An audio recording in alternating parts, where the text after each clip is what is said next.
ce que moi et toi on fait devant Dieu, est-ce que c'est bien? Mais vous ne pouvez pas imaginer que je suis chrétien, il était sincère. C'est pas bien ce qu'on fait. Ah, tu as dit c'est pas bien. Alors moi je suis devenu chrétien. Ah bon? On arrête. Elle m'a collé. En pleine rue. Elle était grande de taille, très costaud. Et puis j'ai dit, Jésus, c'est à cause de toi qu'on fait ça. Et elle a dit, tu es un aventurier. Si tu ne veux plus de moi, dis que tu as trouvé notre copine. Mais ne dis pas Jésus. Parce qu'elle ne pouvait pas croire que Marcelo peut abandonner une fille pour Jésus.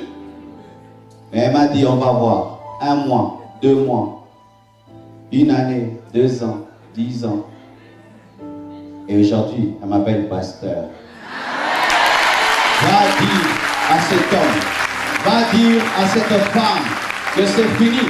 Car l'un des problèmes de la jeunesse aujourd'hui, c'est l'impudicité. C'est l'impudicité. Ils parlent en langue et ils ont aussi des tire-langues. Parlant en langue et tirant les langues. Je sais ce que je dis et je vous regarde dans les yeux. Parlant en langue et tirant les langues.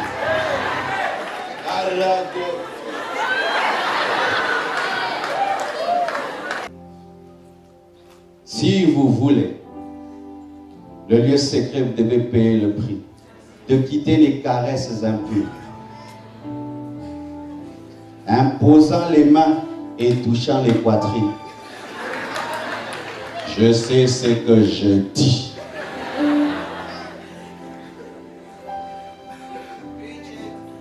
On ne le fait pas, mais vous vous y approchez sans le faire, vous le faites. Car si Dieu condamne les pensées, il condamne les actes. Un homme n'a pas le droit de te toucher s'il ne t'a pas épousé. Vous touchez des femmes que vous n'avez pas épousées et vous vous laissez toucher sans qu'on vous ait épousé, mais vous êtes là en train de danser, de danser, de danser. Vous perdez votre temps, asseyez-vous, ne venez pas danser, abandonnez les caresses impures. C'est terrible, vous savez.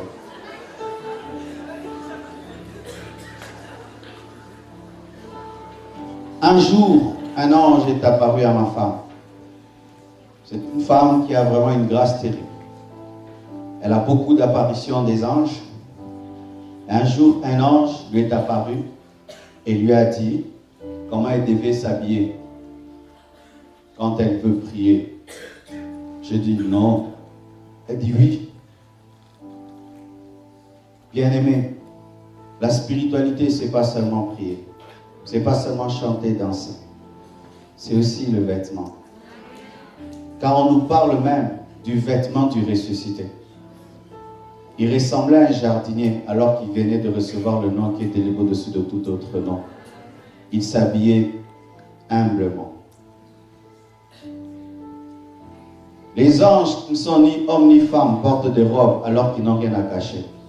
Mais nous qui sommes hommes ou femmes, on doit bien s'habiller. Ceux qui ne sont ni hommes ni femmes, si un ange t'apparaît, il sera bien habillé. Mais si tu soulèves sa robe, il y a quelque chose. Il n'y a rien. Mais il est pudique, mais il n'y a rien. Eux, ils cachent le rien. Mais toi, tu dois cacher ce qui est. Je défie les femmes qui sont en ce lieu. Si vous vous êtes convertis, prouvez-le en changeant votre manière de vous habiller. Si vous ne le faites pas, vous mentez. Tu veux fuir? Tu étais venu pour l'onction.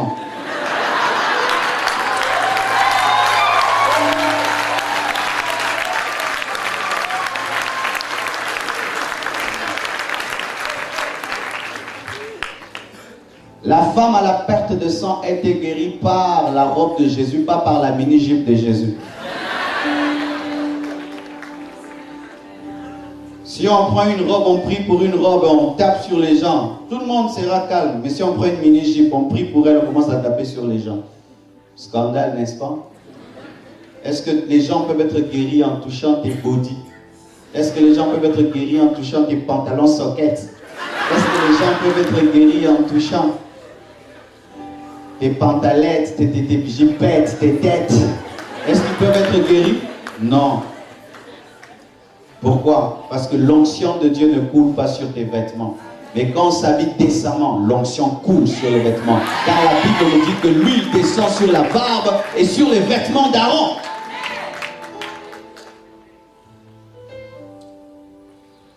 Il y a un prix à payer.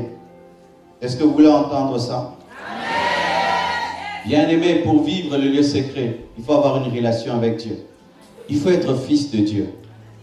Beaucoup de gens veulent des expériences avec Dieu, mais ne se sont pas convertis.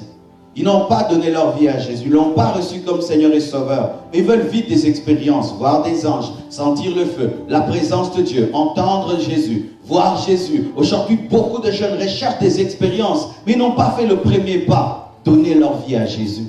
Est-ce que tu as déjà donné ta vie à Jésus? Est-ce que tu as donné ta vie à Jésus? Bien-aimé, tu peux entrer à l'église par la fenêtre de l'invitation, sans entrer par la porte de la conversion. On peut t'inviter à l'église et puis tu fais un mois. Et puis on te donne des responsabilités. Tu finis prédicateur, même prédicateur qui ne s'est jamais converti. C'est pourquoi, bien-aimé, lorsque nous invitons les gens à l'église, rassurons-nous qu'ils se sont réellement convertis. De peur de les appeler frères alors que ce sont des ramassis. Ce sont des païens au milieu de nous. Est-ce que tu as réellement donné ta vie à Jésus-Christ ou on t'a invité à l'église? Si aujourd'hui tu es un invité païen, tu dois te convertir car il est possible d'être invité à l'église sans recevoir Jésus. Si même les fils des pasteurs peuvent être des païens, et alors toi l'inviter. Il est né à l'église, il grandit à l'église. Et oui, j'aimerais même parler aux enfants des pasteurs. Ce n'est pas parce que tu es enfant de pasteur que tu es chrétien.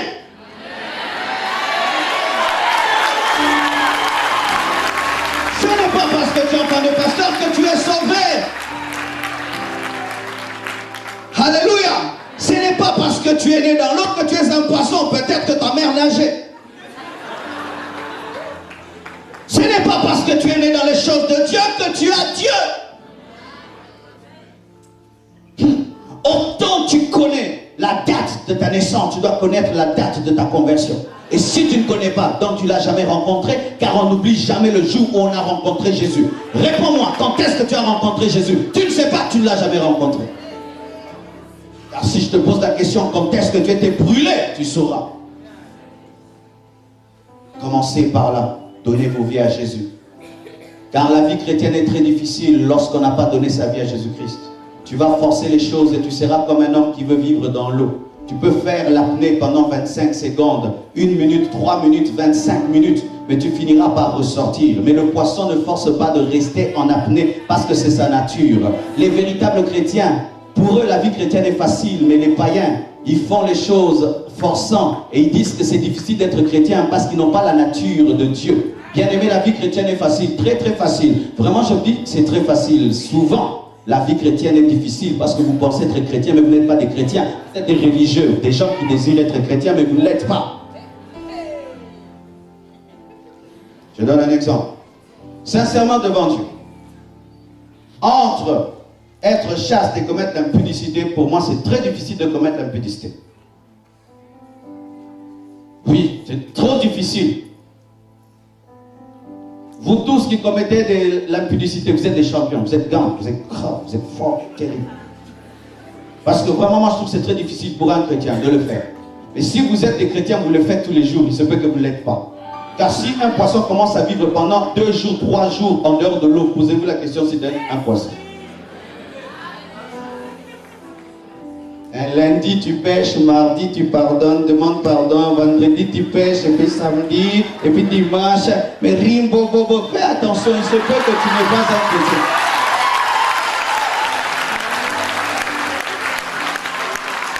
Oui, difficile. 1, je dois draguer. C'est difficile. 2, elle doit accepter. Difficile. 3, on va trouver un endroit. Difficile. Ou on ne va pas nous voir. Difficile. 5, il faut se déshabiller. Archi difficile. Et le reste, trop difficile. Mais toi, tu l'as fait hier. Mais tu es, il paraît, né de nouveau. Et tu dis que tu n'as pas la vie de prière. Comment quelqu'un comme toi peut avoir la vie de prière? Comment tu peux avoir la vie? Dis-moi, comment tu peux avoir la vie de prière? Comment tu auras la vie de prière? Convertissez-vous. Je ne dis pas venez à l'église, je dis convertissez-vous. Aujourd'hui, aller à l'église veut dire se convertir. Ce n'est pas se convertir. Convertissez-vous. Jésus ne va pas enlever une église. Jésus ne viendra pas à l'église, parole du salut, pour enlever les gens. Il se tiendra dans les airs. Les vrais chrétiens le suivront, où qu'ils soient, même dans le désert, même dans le pôle Nord. Avez-vous déjà pris la décision de donner vos vies à Jésus? De dire, je ne dirige plus ma vie, c'est toi qui l'as conduit. C'est que tu manges, je le mange. C'est que tu ne manges pas, je ne mange pas. Tu ne veux plus de la musique mondaine, je n'écoute plus R. Kelly, même si c'est bien. Tu ne veux plus de gens dans ma vie, même si c'est un beau garçon. Fini. C'est pourquoi je dis à chacun de vous, si vous avez des copains, si vous avez des copines, vous voulez la présence de Dieu, allez chasser ces personnes de vos vies. Maintenant, après le culte, tu téléphones. Maintenant, après le culte, tu téléphones. Tu l'appelles. Tu dis, ex-chérie, allô. Je t'appelle parce qu'aujourd'hui c'est fini. Pourquoi? Jésus est entré dans ma vie et il ne peut pas avoir 2 hommes avant. Oh, aujourd'hui. Oui, bien aimé. On ne prêche pas que pour prêcher. C'est ce que nous avons fait. Quand j'ai reçu Jésus, j'avais une copine. Et puis je suis allé la voir. Je lui ai dit, bonjour Lila, bonjour Lila. On n'est pas tombé du ciel. C'est que moi et toi on fait devant Dieu. Est-ce que c'est bien? Mais vous ne pouvez pas imaginer que je suis chrétien. Il était sincère. C'est pas bien ce qu'on fait. Ah, tu as dit c'est pas bien. Alors moi je suis devenu chrétien. Ah bon? On arrête. Elle m'a collé. En pleine rue. Elle était grande de taille. Très costaud. Et puis j'ai dit, Jésus, c'est à cause de toi qu'on fait ça. Et elle a dit, tu es un aventurier. Si tu ne veux plus de moi, dis que tu as trouvé notre copine. Mais ne dis pas Jésus. Parce que vous ne pouvez pas croire que Marcelo peut abandonner une fille pour Jésus. Mais elle m'a dit, on va voir. 1 mois, 2 mois, 1 année, 2 ans, 10 ans. Et aujourd'hui, elle m'appelle pasteur. Va dire à cet homme, va dire à cette femme que c'est fini. Car l'un des problèmes de la jeunesse aujourd'hui, c'est l'impudicité. C'est l'impudicité. Ils parlent en langue et ils ont aussi des tire-langues. Parlant en langue et tirant les langues. Je sais ce que je dis et je vous regarde dans les yeux. Parlant en langue et tirant les langues.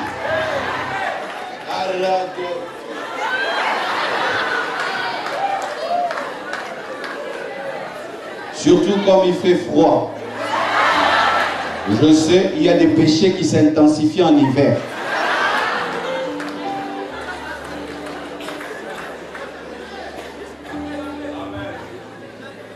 Tout célibataire en ce lieu est interdit de tirer les langues. C'est pour nous les mariés, c'est pas pour vous. Arrêtez ça, c'est pour nous. Je dis c'est pour nous. Car on ne chauffe pas une plaque pour ne pas préparer. Vous vous chauffez pour faire quoi? Ce qui est bizarre, les mariés qui doivent le faire ne le font pas. Et les célibataires qui ne doivent pas le faire le font tout le temps.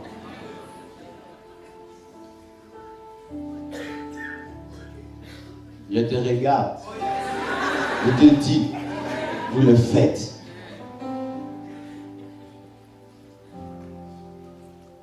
Si vous voulez, le lieu secret, vous devez payer le prix. De quitter les caresses impures. Imposant les mains et touchant les poitrines. Je sais ce que je dis.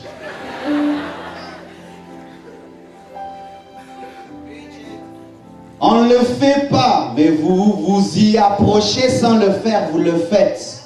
Car si Dieu condamne les pensées, il condamne les actes. Un homme n'a pas le droit de te toucher s'il ne t'a pas épousé. Vous touchez des femmes que vous n'avez pas épousées et vous vous laissez toucher sans qu'on vous ait épousé, mais vous êtes là en train de danser, de danser, de danser. Vous perdez votre temps. Asseyez-vous, ne venez pas danser. Abandonnez les caresses impures. Abandonnez. On ne vient pas à l'église faire le show, non. On vient à l'église révéler sa vraie nature. Et des fois, au lieu de rire, il faut pleurer. Il faut pleurer. Il faut pleurer. Chères sœurs, 10 hommes t'ont pas épousé et 10 hommes t'ont touché. Ils peuvent faire une réunion et parler de tes parties intimes.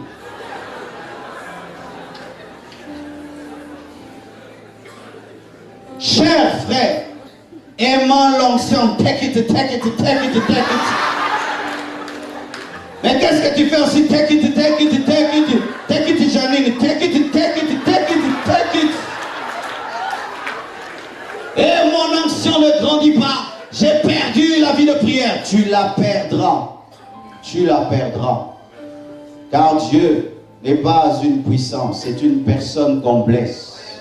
Et quand tu blesses Dieu, tu l'invites, il te dit, arrange d'abord. Et souvent, nous ne voulons pas entendre Dieu quand il dit d'arranger. L'onction. Parle en langue. Arrête la publicité, arrête de parler de ça. L'onction, l'onction. Arrête la publicité. Je ne peux pas la publicité. Dans l'onction, la prophétie. Dieu n'est pas parisien. Dieu n'est pas parisien. Où il vous donne un christianisme bon chic, bon genre. Tu viens d'où? De l'église. C'était merveilleux, un prédicateur est venu de Kinshasa. Il a dit des choses. Et puis quoi? Et puis quoi?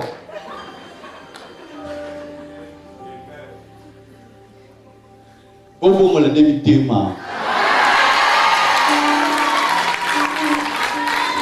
Convertissez-vous, français, français, français. Convertissez-vous. Convertissez-vous. Abandonnez le péché. Mettez-vous en règle avec Dieu. Arrêtez de venir à l'église avec vos anciennes vies. Arrêtez de mener une vie d'hypocrisie.